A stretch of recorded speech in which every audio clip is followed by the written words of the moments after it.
J'aimerais qu'on commence cette émission par une chanson qui a été rendue célèbre. Je suis tombé par terre, c'est la faute à Voltaire. Le nez dans le ruisseau, c'est la faute à Rousseau.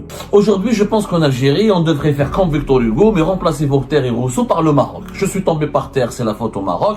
Le nez dans le ruisseau, c'est la faute au Maroc. Le Maroc a été encore une fois utilisé, le Maroc ou le Makhzen pour être plus exactement, tout est de la faute du Makhzen. Le Makhzen serait encore une fois derrière l'évasion de Nasser al-Djan. On n'a pas eu celle-là, on l'attendait bien. En tout cas, moi, à un moment donné, je me suis dit, bizarre, dans l'affaire de Nasser al-Djan, ils nous ont pas encore sorti le Makhzen. Et ben, ils ont fini par sortir la vieille recette. Donc, les révélations sur Nasser al-Djan et sa fuite en Espagne sont l'œuvre des agents du Makhzen. C'est complètement fou, c'est complètement affolant. Place, tout est à cause du Makhzen. Tout est à cause du Maroc. Tout est de la faute du Maroc. C'est incroyable. Le Maroc devient, selon le régime algérien, une puissance nucléaire qui est capable de tout faire. La marocophobie du régime Tebboune, elle rend service au Makhzen.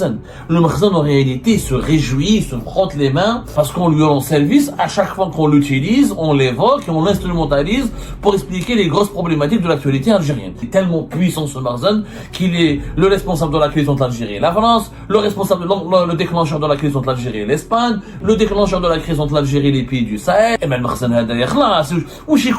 Donald Trump, plus la CIA, plus toutes les puissances occidentales n'égalent pas la puissance du Makhzen.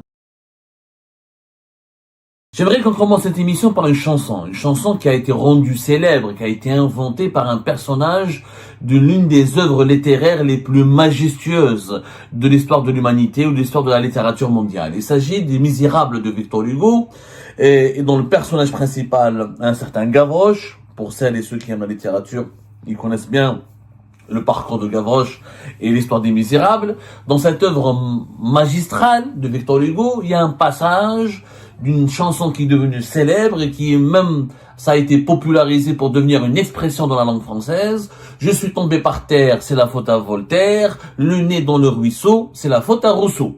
Je suis tombé par terre, c'est la faute à Voltaire. Le nez dans le ruisseau, c'est la faute à Rousseau. Et depuis maintenant pratiquement 2 siècles, on utilise cette expression pour dire c'est la faute à quelqu'un. Donc c'est à chaque fois qu'il y a à chaque fois qu'on cherche un bouc émissaire, à chaque fois que nous avons un problème, à chaque fois que nous avons une difficulté ou une souffrance ou une galère dans notre vie, eh ben c'est toujours la faute à quelqu'un, c'est la faute à Voltaire. Aujourd'hui, je pense qu'en Algérie, on devrait faire comme Victor Hugo, mais remplacer Voltaire et Rousseau par le Maroc. Je suis tombé par terre, c'est la faute au Maroc. Le nez dans le ruisseau, c'est la faute au Maroc. Parce qu'aujourd'hui, le Maroc a été encore une fois utilisé, le Maroc ou le Makhzen pour être plus exactement, parce que c'est pas le Maroc qui est utilisé en tant que pays, par la terminologie, par la liturgie politique et médiatique du régime algérien. C'est le Makhzen qui est le régime marocain, l'appellation commune du régime marocain. C'est le Makhzen tout est de la faute du Makhzen. Le Makhzen serait encore une fois derrière l'évasion de Nasser al-Djan, serait un acteur clé dans le scandale de Nasser al-Djan. On n'a pas eu celle-là, on l'attendait bien. En tout cas, moi, à un moment donné, je me suis dit, bizarre, dans l'affaire de Nasser al-Djan, ils nous ont pas encore sorti le Makhzen. Et ben, ils ont fini par sortir la vieille recette. On change pas les recettes des vieilles recettes qui ne gagnent pas en Algérie, puisque le Maroc a été utilisé comme prétexte, comme bouc émissaire encore une fois pour justifier, pour diaboliser tous les médias étrangers ou les nationaux, les journalistes indépendants algériens ou les journalistes étrangers qui parlent et qui font des révélations sur l'affaire de Nasser al-Djan.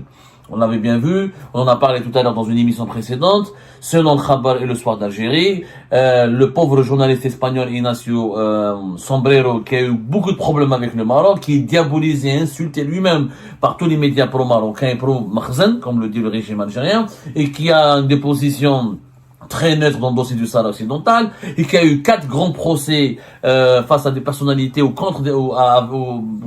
il avait face à lui des personnalités clés du régime marocain. Il se retrouve aujourd'hui, mesquine, le pauvre, à 71 ans, accusé d'être un agent du Makhzen. Donc, les révélations sur Nasser al-Djan et sa fuite en Espagne sont l'œuvre des agents du Makhzen. C'est complètement fou, c'est complètement affolant, et naturellement, c'est débile. C'est plus que débile, puisqu'encore une fois on l'a expliqué, au-delà de l'indépendance d'esprit et du parcours connu de Ignacio Sombrero, qui n'a rien à voir avec le Maroc, qui est d'ailleurs même, Sombrero, allez-y lire Algérie patriotique ou tout sur l'Algérie, en 2025, il y a eu des articles élogieux à l'égard de ce journaliste espagnol, parce qu'il a adopté des positions critiques, il a fait des révélations très critiques sur le régime marocain. Mais quand il parle du régime algérien, il devient un agent du Makhzen. Il y a une tendance problématique en Algérie qui devient une maladie et qui dévoile, encore une fois, la gestion, la gouvernance irrationnelle et le délire autoritaire dans lequel est plongé l'Algérie depuis pratiquement maintenant 2020. On est passé de la main de l'étranger à la main du Marzen. Avant, dans le vocabulaire idéologique et propagandiste du régime algérien, on utilisait la main de l'étranger. À chaque fois qu'un opposant dérangé ou un activiste de la société civile ou un groupe social ou un mouvement politique ou un mouvement social qui dérange et qui inquiète et qui perturbe le régime algérien, le régime algérien, dans son histoire idéologique et propagandiste, avait l'habitude d'utiliser l'expression ou le concept de la main de l'étranger. Aujourd'hui, il n'y a plus de la main de l'étranger, il y a la main du Marzen. Classe, tout est à cause du Marzen, tout est à cause du Maroc, tout est de la faute du Maroc. C'est incroyable. Alors c'est devenu un réflexe pavlovien qui est utilisé par les médias algériens et les autorités algériennes. À chaque fois qu'il y a un problème ou une crise interne en Algérie, le Maroc donc il devient une échappatoire commode. Il est utilisé pour masquer à chaque fois les dysfonctionnements profonds de la gestion des secteurs clés du pays, que ce soit l'information, que ce soit la justice, que ce soit la sécurité nationale elle-même aujourd'hui. Donc le Maroc devient selon le régime algérien, une puissance nucléaire qui est capable de tout faire, qui est capable de provoquer les feux de forêt en Algérie, qui est capable de manipuler le MAC, de manipuler Rachid, de manipuler Abdou Samad, de manipuler MDZ, de manipuler tous les opposants, tous les journalistes, y compris le Marzen aujourd'hui, selon le régime algérien, il est capable de manipuler et d'actionner ses propres adversaires et détracteurs comme un journaliste indépendant qui est Ignacio Sombrero. En réalité, le régime algérien ne comprend pas, et ce régime Tebboune notamment, parce qu'on n'avait pas cette idiotie et cette irrationalité absurde auparavant. Il y avait un problème, il y avait des critiques à l'encontre du Maroc, mais là, on n'est plus dans la critique, dans l'adversité à l'égard du Maroc, on est dans la marocophobie. La marocophobie du régime Tebboune, elle rend service au Marzen. Le Marzen, en réalité, se réjouit, se frotte les mains, et c'est ce qu'il devrait faire d'ailleurs, parce qu'on lui rend service à chaque fois qu'on l'utilise, on l'évoque et on l'instrumentalise pour expliquer les grosses problématiques de l'actualité algérienne. Le Marzen serait capable de tout. Il serait tellement fort, il est tellement puissant ce Marzen, qu'il est le responsable de la crise entre l'Algérie et la France, le déclencheur de la crise entre l'Algérie et l'Espagne, le déclencheur de la crise entre l'Algérie et les pays du Sahel, de la crise entre l'Algérie et les Émirats. Tous les problèmes de l'Algérie, c'est le Marzen. Et même le Marzen, c'est pire qu'Israël. Le Mossad et Israël, plus Donald Trump, plus la CIA, plus toutes les puissances occidentales n'égalent pas la puissance du Marzen. Donc on est en train de lui rendre service. Le régime algérien ne s'en rend pas compte que sa débilité propagandiste est en train de renforcer cet adversaire qui est le Marzen et ce concurrent qui est le Maroc, parce qu'il en sort grandi. Oh, tout est de sa faute. Quand même Nasser al-Djinn, il a fui, c'est à cause du Maroc. Quand même. Bon, faut rendre à César ce qui appartient à César. Le Al-Khabar et le Soir d'Algérie n'ont pas affirmé clairement ou directement que Nasser al-Djinn aurait fui à cause du Maroc. Ils ont juste dit, et ce qui est quand même très grave, que toutes les révélations qui ont été faites sur la fuite de Nasser al-Djinn en Espagne sont l'œuvre, sont une campagne de désinformation actionnée, commanditée par le Marzen. Ce qui est encore une fois, très grave. Ça devient, à un moment donné, quand on diabolise à ce point le Marzen ou le Maroc, ça veut dire qu'il n'y a pas d'agenda réellement. Parce que le Maroc n'a pas d'agenda. Il peut pas avoir un agenda aussi hostile, aussi détaillé. Donc, encore une fois, si les autorités algériennes seraient mieux inspirées de faire preuve de transparence, de s'expliquer clairement sur les dessous de ce scandale, de communiquer de façon plus rassurante et d'être logique et d'être rationnel. On peut pas, à chaque fois qu'il y a une critique, alors les enfants haraga c'est le Marzen, les scandales de corruption en Algérie c'est le Marzen, les critiques de l'opposition algérienne c'est le Marzen, même les feux de forêt c'est le Marzen, et maintenant les révélations sur Nasser al-Djinn c'est du Marzen.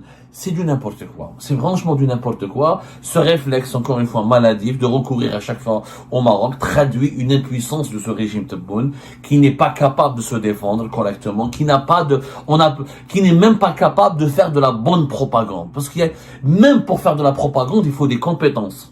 Même pour mentir et manipuler l'opinion publique et faire de la désinformation, ce n'est pas un travail qui est à la portée de tous les médiocres. Il faut une certaine compétence, il faut une certaine maîtrise, il faut un certain niveau d'instruction, il faut une certaine technicité que le régime algérien ne possède plus. Le régime Tebboune actuellement, il est d'une débilité consternante. Tu peux faire une propagande, mais tu prends pas quelqu'un Ignacio Sombrero, il t'a assimilé à un opposant au régime marocain. Et tu lui dis que tu travailles pour l'agenda du Makhzen. Et ça n'a pas de sens. Ça n'a pas de sens. C'est comme si tu prends un joueur du Barça, tu lui dis tu es manipulé par le Real. Alors qu'il est payé par le Barça, il joue pour le Barça, il marque des buts contre le Real. Ça n'a pas de sens. À un moment donné, il faut élever le niveau. Il faut élever le niveau, il faut surtout libérer la presse. Et au lieu d'instrumentaliser la presse, au lieu de faire de la presse des relais de propagande de piètre qualité. Encore une fois, tous les régimes font de la propagande, y compris les grandes démocraties. Il y a toujours une façon de faire du lobbying. Dans les démocraties, on parle de lobbying, on parle du soft power, on parle de l'influence sur l'opinion publique. Dans les régimes dictatoriaux illégitimes, on parle de propagande. Mais il y a des propagandes, des propagandes. Même là, au niveau de la propagande, il y a des niveaux. Il y a une exigence de qualité, une exigence de vraisemblance, une exigence d'authenticité, une exigence d'intelligibilité. En quoi c'est intelligent d'aller insulter les journalistes algériens indépendants ou les journalistes espagnols indépendants et de leur dire vous roulez pour le Makhzen parce que vous faites des révélations sur Nasser al-Djan et vous affirmez qu'il a fui l'Algérie. En quoi la fuite de l'Algérie serait commanditée par un agent, serait à l'ordre du jour de l'agenda du Makhzen. Alors que Nasser al-Djan, je rappelle encore une fois, n'était pas très tendre avec le Maroc, il était l'un des instruments du régime algérien dans la lutte politique et idéologique et sécuritaire contre le fameux Makhzen. Donc comment le Makhzen va profiter de la fuite de Nasser al-Djan? J'aimerais bien qu'on m'explique. Et comment il peut aller commanditer les opposants algériens et tous les journalistes espagnols pour dire allez-y, insulter l'Algérie, diffamer l'Algérie, on est là pour vous payer ou pour vous... C'est n'importe quoi. Encore une fois, cette affaire de Nasser al-Djan et cette opération de communication lancée dans les colonnes de Khabar et de le soir d'Algérie, elle dévoile une incompétence généralisée, une médiocrité généralisée, une bassesse immorale généralisée. Ils ne sont même pas capables de mentir. Ils sont même pas capables de manipuler. Auparavant, le régime algérien, on a vu le colonel Fawzi à travers le TRS, il y avait un centre de communication de l'information au sein des services secrets algériens. Ils savaient comment, ils étudiaient les stratégies de réponse médiatique, même quand ils voulaient manipuler ou cacher la vérité, ou orienter l'opinion publique, ils le faisaient de façon intelligente, à travers des comptes rendus, à travers des articles de presse bien construits, à travers des arguments bien réfléchis, en concertation avec les journalistes, en concertation avec les médias algériens. Il y avait une stratégie médiatique intelligente. Là, c'est des discussions de café. J'ai l'impression que le pays est gouverné par un cafétéria, par des garçons de café qui, avec tout le respect que j'ai pour les garçons de café, parce qu'il y a même des garçons de café qui sont très intelligents, très instruits, mais vu la misère sociale, ils sont obligés de faire ce métier-là. Mais là, nous sommes dans une discussion de café. C'est des palabres. Ah, à cause de tout est de la faute du Makhzen. Oh! Soyons élevant le niveau, libérons la presse, il y a une manière de communiquer, il y a une manière de faire du lobbying, il y a des normes à respecter, il y a certains, je sais pas, il faut atteindre un certain niveau d'excellence, il faut au moins faire l'effort de briller quand vous faites de la propagande. Et encore une fois, le patriotisme ne consiste pas à cacher la poussière sous le tapis, mais il faut avoir le courage d'affronter les failles de notre système politique, de notre pays. Il faut arrêter de chercher des boucs émissaires à chaque fois. À chaque fois que nous avons un problème, nous allons le coller au Makhzen. Ça devient de la faiblesse, ça devient de la lâcheté, au-delà de la médiocrité et du caractère totalement ridicule de cette instrumentalisation permanente du Maroc et du Makhzen. C'est surtout, ça témoigne d'une faiblesse profonde dont nous souffrons dans notre pays. Les problèmes de l'Algérie sont provoqués par les dysfonctionnements de l'Algérie. Les solutions sont en Algérie. Les responsables de ces problèmes sont en Algérie. Donc, s'il vous plaît, élevons le niveau et sortons franchement. Libérons-nous de cette marocophobie. Voilà, franchement, Et ben voilà les amis, c'est la fin de cette vidéo. Je vous remercie comme d'habitude pour avoir suivi jusqu'à la fin. N'oubliez pas de nous laisser vos commentaires et vos réactions sur cette vidéo et de vous abonner à la chaîne si vous n'êtes pas encore abonné. Donc voilà, ça fait vraiment plaisir de voir vos commentaires et vos réactions et vos discussions sur la section des commentaires. C'est très intéressant et je vous prie toujours de garder le respect et un petit peu la bonne ambiance pour tout le monde. Donc voilà, merci beaucoup et à la prochaine dans une nouvelle vidéo. Au revoir.